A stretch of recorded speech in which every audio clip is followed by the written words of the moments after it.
చేనేత ఆసు యంత్రం తయారు చేసినందుకు కేంద్రం పద్మశ్రీ పురస్కారం ప్రకటించడంపై చింతకింది మల్లేశం సంతోషం వ్యక్తం చేశారు. తాను రూపొందించిన యంత్రం వల్ల చేనేత వస్త్రాల తయారీకి పట్టే సమయం 4 గంటల నుంచి గంటన్నరకు తగ్గిందని తెలిపారు.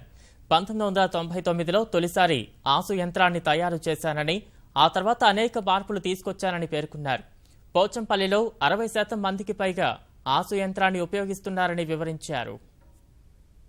పెద్ద గౌరవాన్ని ఒక సామాన్య చేనేత కార్మికునికి ఇంత పెద్ద గౌరవం లభించడం ఎంతో ఆనందంగా ఉంది.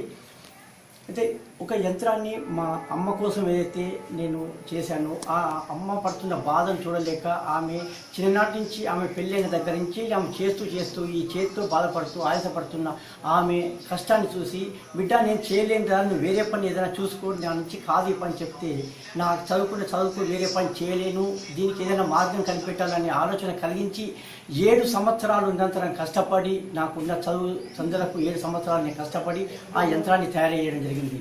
ఆ యంత్రం తయారు చేసిన తర్వాత ఆ యంత్రం మా అమ్మ ఒక్కతే కాదు, ఇప్పటి వరకు దాదాపుగా 850 మిషన్లు పోచంపల్లి ఈ ఇక్కత్ సారీస్ ఏదైతే ఉన్నాయో ఆ చీరలు తయారు కావడానికి నేను చేసి ఇవ్వడం జరిగింది. ఇది మా చేనేత కుటుంబాలందరికీ ఈ అవార్డు అంకితం ఇస్తున్నాము. మీ చేత పనులు నేను తప్పేటట్టు నేను ఒకటి యంత్రం కనిపెట్టి నేను చెప్తాను, అది నీ కష్టములు నేను తీరుస్తామా అని అప్పుడు మల్లేశాము అన్నాడు.